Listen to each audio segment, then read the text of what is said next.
Hello. നമുക്കിന്നേ ദോശയ്ക്കും ഇഡലിക്കും ചോറിനും ഒപ്പം കഴിക്കാൻ പറ്റിയ അടിപൊളി ഒരു മുളക് ചമ്മന്തിയുടെ റെസിപ്പി നോക്കിയാലോ? അതിനായിട്ട് എന്തൊക്കെയാണ് വേണ്ടതെന്ന് വെച്ച് കഴിഞ്ഞാൽ ഒരു 10-20 ചെറിയ ഉള്ളി എടുത്തിട്ടുണ്ട്. പിന്നെ ഒരു 10-12 വറ്റൽമുളകും പിന്നെ ഒരു ചെറിയ കഷ്ണം വാളംപുളിയാണ് കേട്ടോ.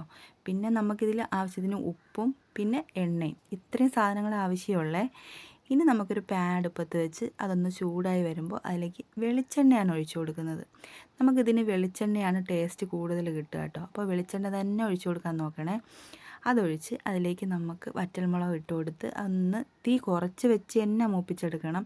തീ കൂട്ടി വെച്ചാൽ പെട്ടെന്ന് കരിഞ്ഞു പോവുകയും ചെയ്യും, എന്നാൽ എല്ലാ ഭാഗവും മൂത്ത് കിട്ടത്തുമില്ല.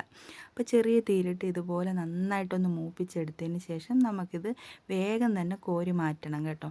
ഒരുപാട് തീയിൽ കിടക്കുമ്പോൾ പെട്ടെന്ന് കരിഞ്ഞു പോവും. വേഗം തന്നെ നമുക്കിത് കോരി മാറ്റിയതിന് ശേഷം ഇതേ എണ്ണയിൽ തന്നെ നമുക്ക് ചെറിയ ഉള്ളിയും ഇട്ടൊന്ന് വഴറ്റിയെടുക്കണം. ചെറിയ ഉള്ളി ഞാൻ ചെറുതായിട്ടിപ്പോൾ അരിഞ്ഞെടുത്ത് വെച്ചിട്ടുണ്ട്. അങ്ങനെ ആകുമ്പോൾ പെട്ടെന്ന് നമുക്ക് വാടി കിട്ടുകയും ചെയ്യും. അതിന് വേണ്ടിയിട്ടാണ് കേട്ടോ. ഇതുപോലെ ചെറുതായിട്ട് ഞാൻ അരിഞ്ഞെടുത്ത് അതും കൂടി നമുക്ക് നന്നായിട്ട് വഴറ്റിയെടുക്കാം.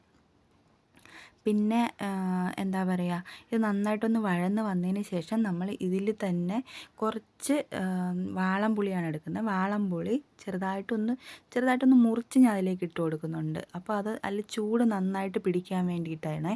അത് അതുപോലെ ഇടുമ്പോൾ ചിലപ്പോൾ നമ്മൾ ഈ വാളംപുളി ഇട്ട് കഴിഞ്ഞാൽ പിന്നെ നമ്മൾ അധിക സമയം അത് വഴറ്റേണ്ട ആവശ്യമില്ല. അപ്പോൾ പെട്ടെന്ന് അതിലൊന്ന് ചൂട് കയറാൻ വേണ്ടിയിട്ട് അത് ചെറുതായിട്ടൊന്ന് ചെറിയ പീസുകളായിട്ട് മുറിച്ച് ഇതുപോലെ ഇട്ട് കൊടുത്താൽ പെട്ടെന്ന് ചൂടായി കയറിക്കോളും. പിന്നെ നമ്മൾ ഇതിൻ്റെ കൂടെ തന്നെ പാകത്തിനുള്ള ഉപ്പും കൂടി ഇട്ട് കൊടുക്കുക. അങ്ങനെയാകുമ്പോൾ ആ ഉള്ളിയിലെല്ലാം നന്നായിട്ട് ഉപ്പ് പിടിക്കും. അപ്പോൾ നന്നായിട്ട് ഉപ്പും കൂടി ഇട്ടൊന്ന് നന്നായിട്ട് വഴറ്റിയെടുത്തതിന് ശേഷം നമുക്കിത് തീ ഓഫ് ചെയ്ത് ഒന്ന് തണുക്കാൻ വയ്ക്കാം. ഇത് തണുക്കുന്ന സമയത്ത് നമുക്ക് എന്ത് ചെയ്യാം, നേരത്തെ ഉണക്കമുളക് വറുത്ത് വെച്ചിരുന്നത് ഇപ്പോൾ തണുത്തിട്ടുണ്ടാവും. അതൊരു മിക്സിയുടെ ജാറിലേക്ക്, പൊടിക്കുന്ന ജാറിലാട്ടോ, ഇട്ട് കൊടുത്തിട്ട് നമുക്കൊന്ന് പൊടിച്ചെടുക്കാം. പൊടിച്ചെടുക്കുമ്പോൾ അധികം അങ്ങ് പൊടിഞ്ഞു പോകണ്ട, ഒരു ചെറിയ രീതിയിൽ തരിതരിപ്പോട് കൂടി ഇതുപോലെ പൊടിച്ചെടുത്താൽ മതി. അപ്പോഴത്തേക്കും നമ്മൾ ഉള്ളിയും ഒന്ന് തണുത്ത് വന്നിട്ടുണ്ടാവും. അതും ഇതിലേക്ക് അങ്ങ് ഇട്ട് കൊടുത്തതിന് ശേഷം ഉള്ളിയും കൂടെ നമുക്ക് നന്നായിട്ടൊന്ന് അരച്ചെടുത്തിട്ട് വരാം. നന്നായിട്ടെന്ന് വെച്ച് കഴിഞ്ഞാൽ നന്നായി അരയണ്ട, ഒരു ചെറിയ തരിതരിപ്പോട് കൂടി ഇതാ ഈ ഒരു പരുവത്തിൽ അരച്ചെടുത്താൽ മതി. നമുക്ക് ഇങ്ങനെ അരച്ചെടുക്കുമ്പോഴാണ് നമുക്ക് കഴിക്കുമ്പോൾ ടേസ്റ്റ് ഉണ്ടാകുന്നത്. ഒരുപാട് അരഞ്ഞു പോയാൽ ആ ടേസ്റ്റ് ഉണ്ടാകത്തില്ല. ഇനി നമുക്കിതിൽ കുറച്ച് വെളിച്ചെണ്ണ കൂടി ആ എരി ഒന്ന് ബാലൻസ് ചെയ്യാൻ വേണ്ടിയിട്ട് മാത്രമാണ് കേട്ടോ. കുറച്ച് എണ്ണ കൂടി ഒഴിച്ച് ഞാൻ ആ മിക്സിയുടെ ജാറിൽ തന്നെ ഒഴിച്ചിട്ടൊന്ന് മിക്സ് ചെയ്യുന്നുണ്ട്. നിങ്ങൾക്ക് അത് യഥം കിട്ടുന്നില്ല എന്നുണ്ടെങ്കിൽ അത് പാത്രത്തിലോട്ട് മാറ്റിയിട്ട് എണ്ണ ഒഴിച്ചൊന്ന് മിക്സ് ചെയ്തെടുത്താൽ നമ്മുടെ മുളക് ചമ്മന്തി റെഡിയായി കിട്ടും. അടിപൊളി ടേസ്റ്റാണ് കേട്ടോ. നിങ്ങൾ ഇതുപോലെ ഉണ്ടാക്കി നോക്കി കഴിച്ചിട്ട് അഭിപ്രായം പറയണം.